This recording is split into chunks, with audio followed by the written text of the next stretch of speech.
Welcome,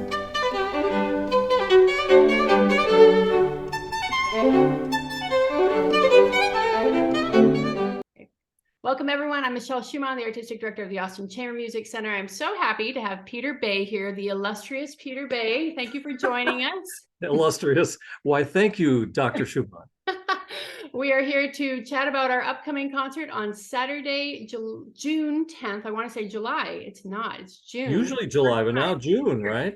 Yeah, it's true. And we'll be doing having the Festival Chamber Orchestra together. And it's so great to have Peter. We've been doing this concert since 2016. Isn't that something? I love this concert. I love this program. I have this opportunity to work with you and these really wonderful musicians. Well, it's such a treat.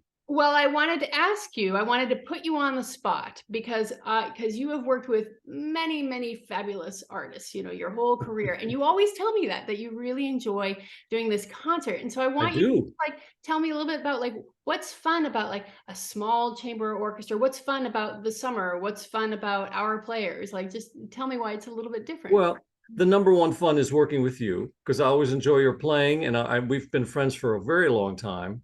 And making music with friends somehow doesn't take the pressure off performing well, right. But it you know, it's a lot different than let's say my guest conducting an orchestra that I don't know, that I've never worked with before. And you know, there's a certain kind of music making that will take place just because they're good musicians and I try to do my best. But when I'm playing with you, who I've known for a long time, and many of the players in the orchestra I've known for 26 years, as long as I've been here, that always just takes some of the edge off and makes it much more of a pleasurable experience. Plus, we have to do this very quickly, only a couple of rehearsals.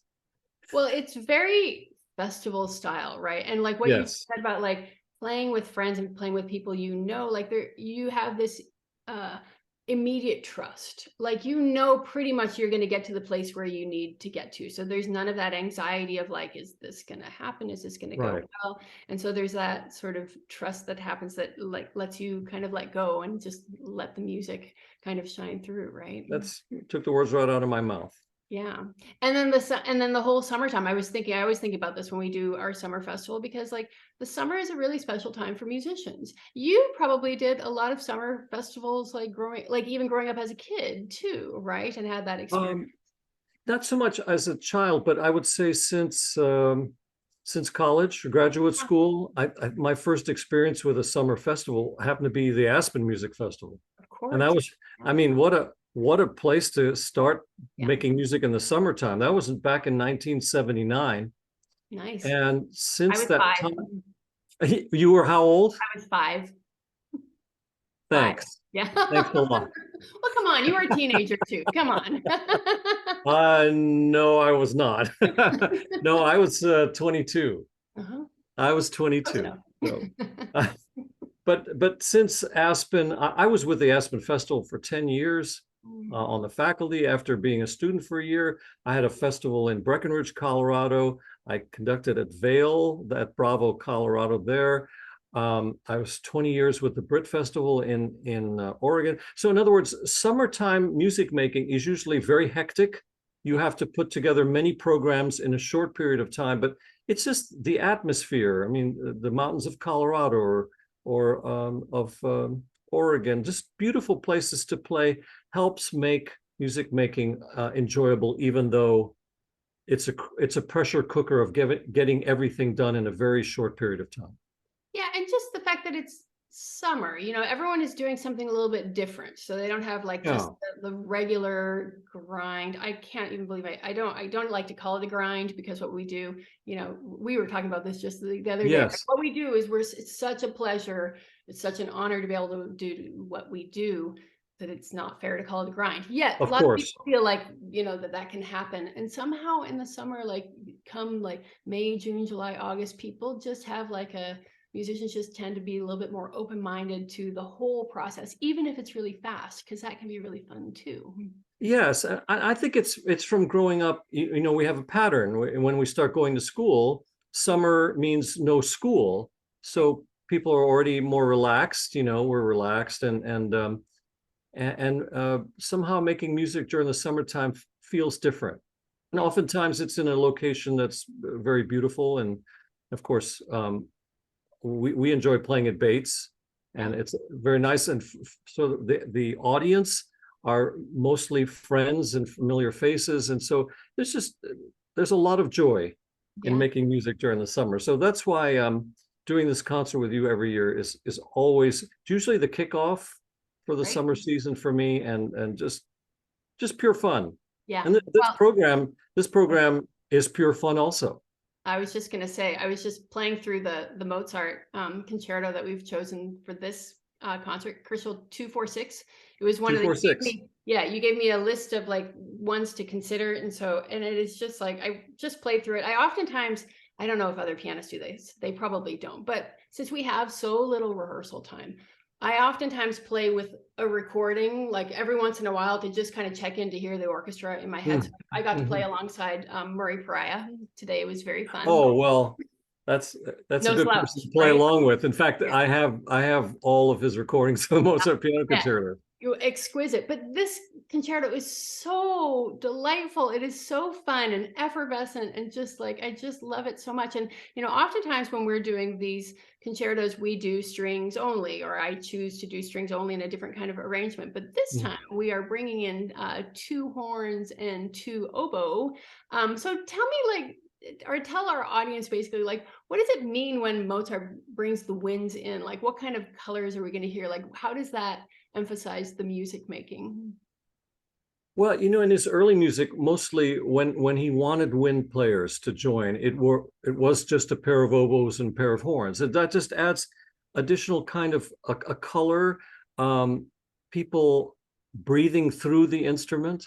And just something different from, nothing wrong with strings and the sound of strings. That's a gorgeous sound. Yeah. But when you add, let's say the horns can often add something that resembles the hunt, not so much in this concerto, but in other works of his. There's a hunting element. The oboes usually describe something in nature, the sound of birds or something like that. Besides, I know the flute does that too, primarily in music, but you have a combination of natural sounds combined with the strings to create this lush body of sound. It just adds a little spice and color to what is already very fine music.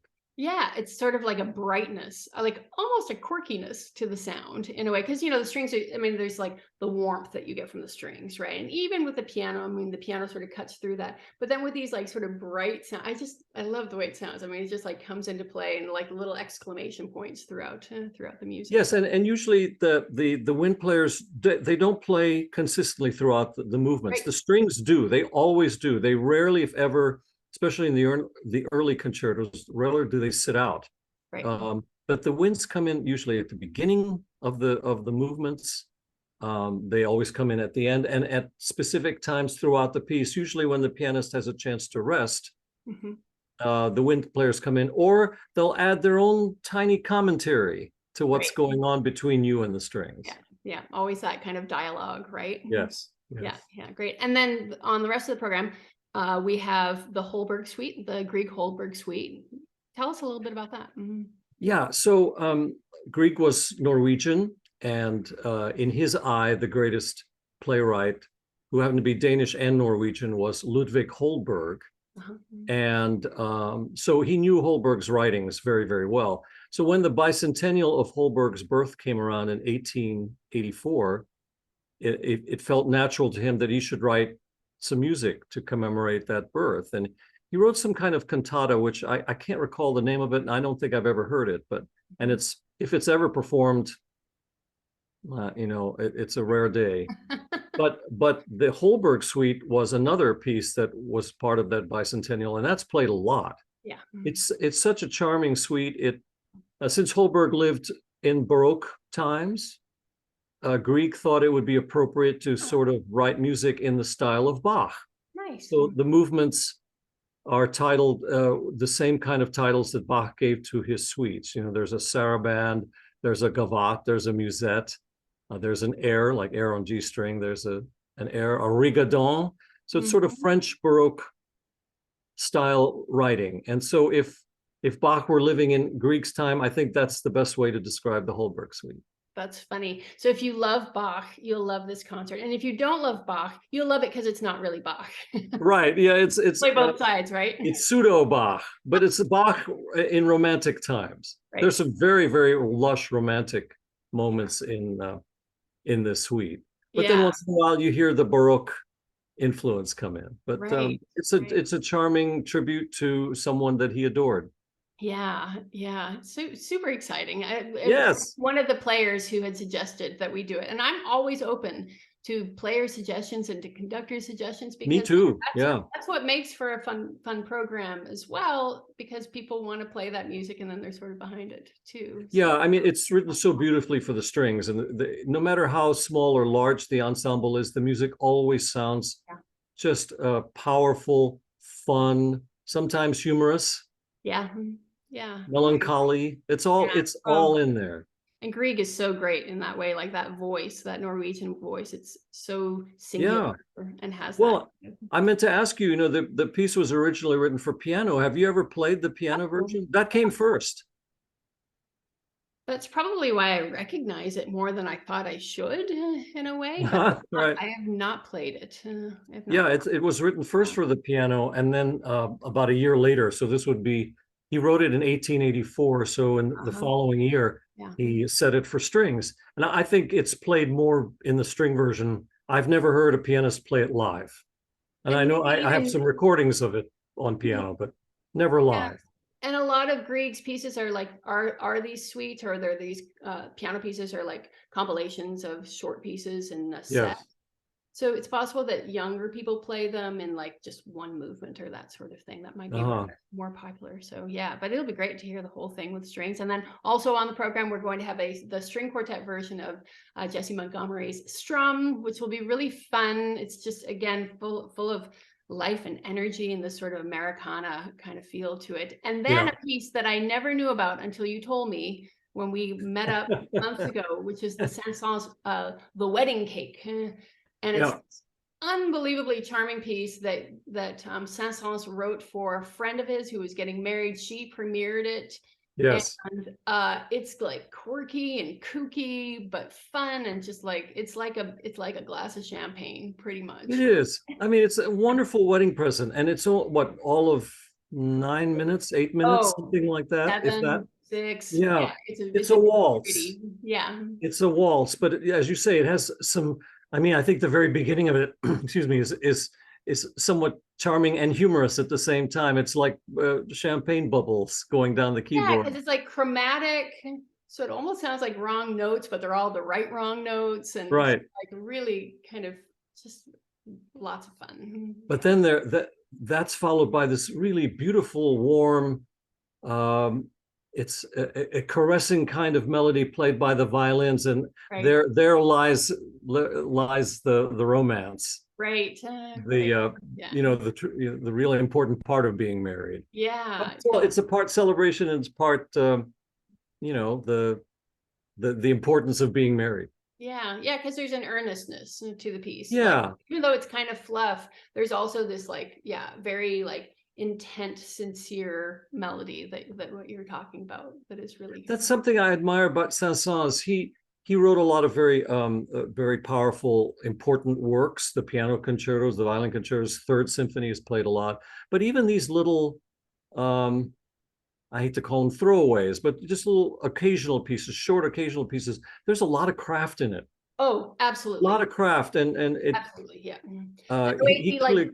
yeah. He cares. He cares. Yes, and the way he harmonically goes between keys, that is totally unexpected, but feels great. And like the keys are from like E flat major to E major, and he does it seamlessly when normally that would be kind of a jarring thing.